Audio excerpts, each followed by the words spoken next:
10 நாள் 12 ஞாயிற்றுக்கிழமை ஜூலை 26, 2026. இன்றைய நம்பிக்கை செய்திகள். நல்லோர் வட்டத்தின் இலக்கு, நல்லோர் வட்டத்தின் செயல் திட்டம், நல்லோர் வட்டத்தின் செயல்முறை, நல்லோர் வட்டத்தின் பொறுப்பாளர்கள். இவை நான்கும் உலக அளவிலான அமைதிக்கும் உலக அளவிலான முன்னேற்றத்திற்குமானது என்ற நம்பிக்கையினாலேயே இதில் இணைந்துவிட்ட அனைவரும் தம்மை முழுமையாக இப்பணியில் அர்ப்பணித்து விட்டார்கள் என்ற தகவலுடன் இன்றைய நம்பிக்கை செய்திகள் தொடர்கின்றன. நம்பிக்கை செய்திகளுக்காக சேலத்திலிருந்து சி. ஹரிஸ்வேதா. இன்று இரவு 8 மணிக்கு மாண்புமிகு மக்கள் இணையவழி வாராந்திர சந்திப்பில் கலாம் ஐயாவின் ஏக்கத்தினை வெளிப்படுத்தும் கவிதையின் சாரமான அமைதித் தீவு, அறிவு புதையல், லட்சிய சிகரம், இதில் என் பொறுப்பு என்ற தலைப்பில் நடைபெற இருக்கிறது என்று இந்த நிகழ்வின் பொறுப்பாளரான வெங்கடேஸ்வரன் துபாயிலிருந்து தெரிவித்தார். நம்பிக்கை செய்திகளுக்காக புதுச்சேரியிலிருந்து கவிதாராஜ். ஒரு நாள் முன்னதாகவே ராமேஸ்வரம் சென்ற பொறுப்பாளர்கள். நாளை ஜூலை 27 திங்கள் அப்துல் கலாம் ஐயாவின் 11வது ஆண்டு நினைவு தினம்.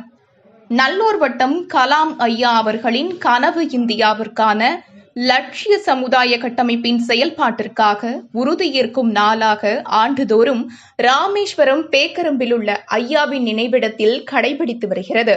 அந்த வகையில் இந்த நிகழ்வினை சிறப்பாக நடத்த ஏற்பாட்டாளர்கள் சூழ ஒரு நாள் முன்னதாகவே ராமேஸ்வரம் வந்து சேர்ந்தது.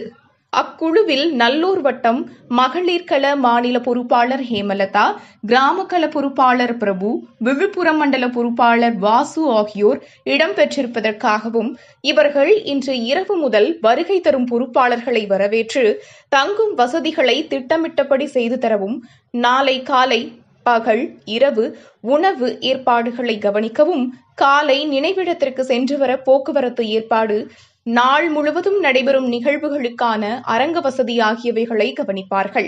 இந்நிகழ்வின் உணவிற்கான பொறுப்பினை கலாம் ஐயாவின் குடும்பத்தினரும், அரங்கம் தங்கும் வசதியினை தி சென்னை சில்க்ஸ் நிறுவனத்தின் நிர்வாக இயக்குநர் விநாயகம் அவர்களும் ஏற்றுள்ளது குறிப்பிடத்தக்கது என்று நல்லோர் வட்ட மாநில பொறுப்பாளர் முத்துகிருஷ்ணன் தெரிவித்தார். நம்பிக்கை செய்திகளுக்காக சேலத்திலிருந்து சி. ஹரிஸ்வேதா.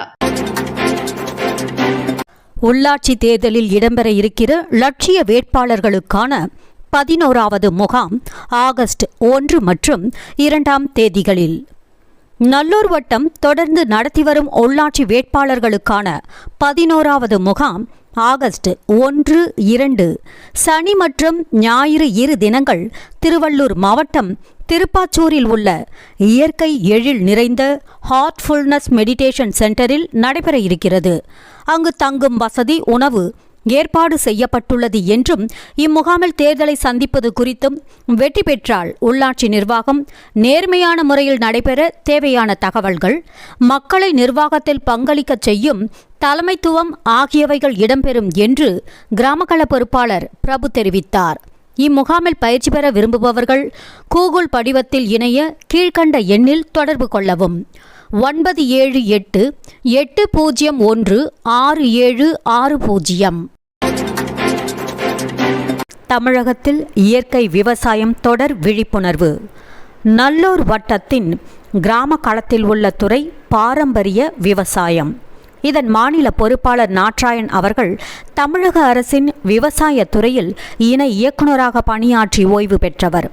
அரசு அதிகாரியாக பணியாற்றினாலும் திரு நாட்ராயன் சுமார் 30 ஏக்கரில் விவசாயமும் செய்து வந்தது மட்டுமல்ல, அது பாரம்பரிய முறையில் முற்றிலும் இயற்கை விவசாயமாக ரசாயன உரம் எதனையும் பயன்படுத்தாமல் 3 நாட்டு மாடுகளை வைத்துக்கொண்டு அதனுடைய சாணம், கோமியம் ஆகியவற்றை முழுமையாக சேமித்து அதிலிருந்து இயற்கை உரத்தினை தயாரித்து பயன்படுத்தி இயற்கை விவசாயத்தை மிகவும் லாபகரமானதாக செய்து நிரூபித்துள்ளார்.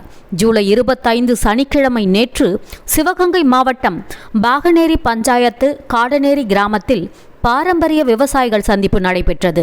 இந்த சந்திப்பினை நேதாஜி பிரபாகர் மற்றும் காடனேரி விவசாயி குரு அவர்களின் ஏற்பாட்டில் 40 விவசாயிகள் கலந்து கொண்டார்கள்.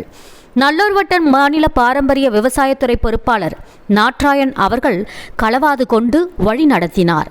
இந்த நிகழ்வில் கண்டர மாணிக்கம் இயற்கை விவசாயியும் நல்லூர் வட்டத்தின் சிவகங்கை மண்டல பொறுப்பாளருமான பாரதி, சிவகங்கை மாவட்ட பொறுப்பாளர் சாந்தகுமாரி, முன்னாள் ஊராட்சி மன்ற தலைவர் சுவாமிநாதன், இயற்கை விவசாயி மார்த்தாண்டம் ஆகியோர் தங்களது அனுபவங்களை பகிர்ந்து கொண்டனர். இதில் ஜீவாமிர்தம் தயாரித்தல் மூடாக்கின் 3 முறைகள், நாட்டு மண்புழு என்ன செய்கிறது, வெளிநாட்டு செயற்கை மண்புழு என்ன செய்கிறது போன்ற விரிவான தகவல்கள் விவாதிக்கப்பட்டன. சிவகங்கை மாவட்டத்தில் இந்த 2வது சந்திப்பு மாவட்டத்தில் இயற்கை விவசாயம் பரவி வருவதற்கு சான்றாக விளங்கியதென்று கிருஷ்ணன் பாரதி தெரிவித்தார். நம்பிக்கை செய்திகளுக்காக புதுச்சேரியிலிருந்து கவிதா ராஜ். இத்துடன் இன்றைய நம்பிக்கை செய்திகள் நிறைவடைந்தன.